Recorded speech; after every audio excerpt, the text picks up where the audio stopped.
Toyin Adebola is my name. A lot of people call me Mr. T.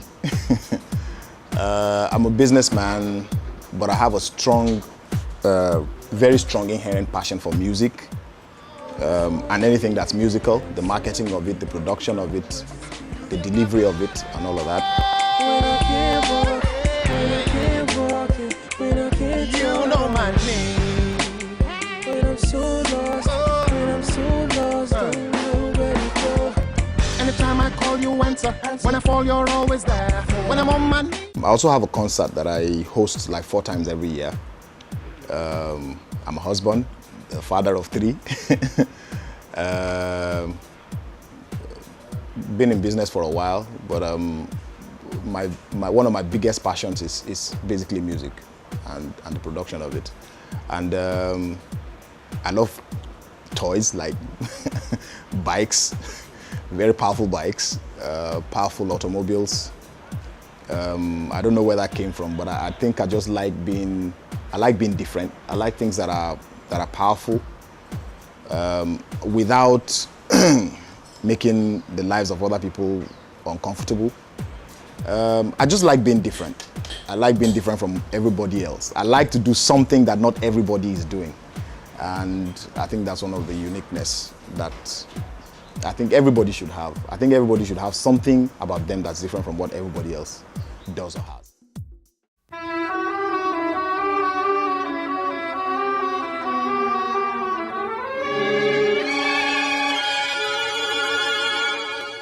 It's a sad development what's happening to music. It's really sad, and I think it's just going to keep getting worse, because right now I don't know that there's any governments that will come out and say, okay, stop doing this, stop doing that. I really don't know, but it's sad, and I hope that people like myself and a few other people will join forces to say, you know what, let's keep doing clean stuff.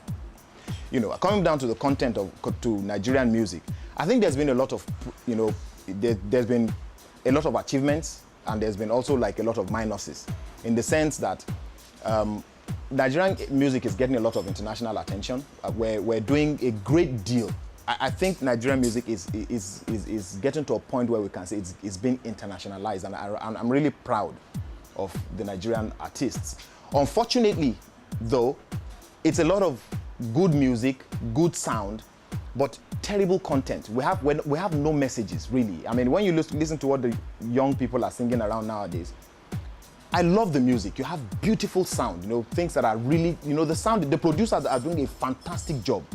But the songwriting is crap, and it's causing a lot of people to want to live a life that they can't afford. There's no content, there's nothing, there's no message, really, and they're copying all these other Western people who, you watch videos, all they're talking about are dollars and bling bling and naked ladies, and that's what everybody wants to sing about, unfortunately. Maybe I'll say at this point that I like Two Faces music in a lot of times because of his storytelling and the fact that there's content usually in his message, in his music. And I think a lot of young people should emulate that. Have something to say. It could be a political message, it could be a socio-economic message, it could be something that has to do with what's going on in people's lives. Let your songs have content that encourage, content that inspire, contents that challenge, you understand, and be known for something, not just and then the music goes on and there's really nothing, just entertainment and sound and noise.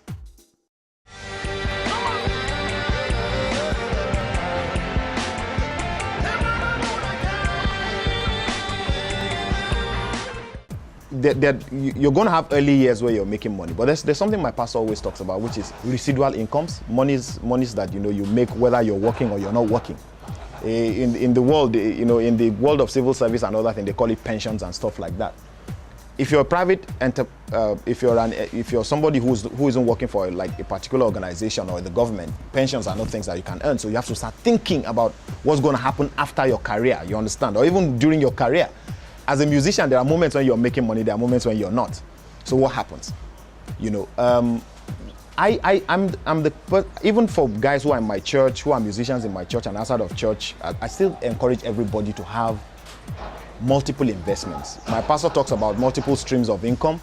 I always challenge people to have multiple streams of income, so that it's not just your business, not just your music, and with every amount that you have, or you earn, think the future.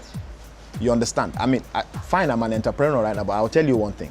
Even now, I'm using these days when I'm still making money, I'm investing into things that will generate money for me long after I've stopped working. That's why I'm thinking. I need businesses that can survive me, that can survive beyond me, that can survive beyond my kids. So I think musicians should also think like that. You're earning money now maybe from endorsements and stuff, and that happens only with secular singers anyway. Gospel music people are not really making money, if you ask me. So the money that you make, whether you get from endorsements or record deals or whatever, record sales, whatever, think about putting it somewhere and be prudent. A lot of, this whole flamboyant life, earn the money first, you understand, and then eventually think the future. That's what I say to every musician. The time will come when you can't sing as good as you're singing. Somebody better than you will. The turnover, very few artists stay long, for decades, and they are still reigning, and records are still selling. Very, very few. So every opportunity you get, invest in something that when the music is gone, you're not begging, you're not running around and selling assets. I always suggest that have multiple series of, no matter how small, even if it's a barber shop.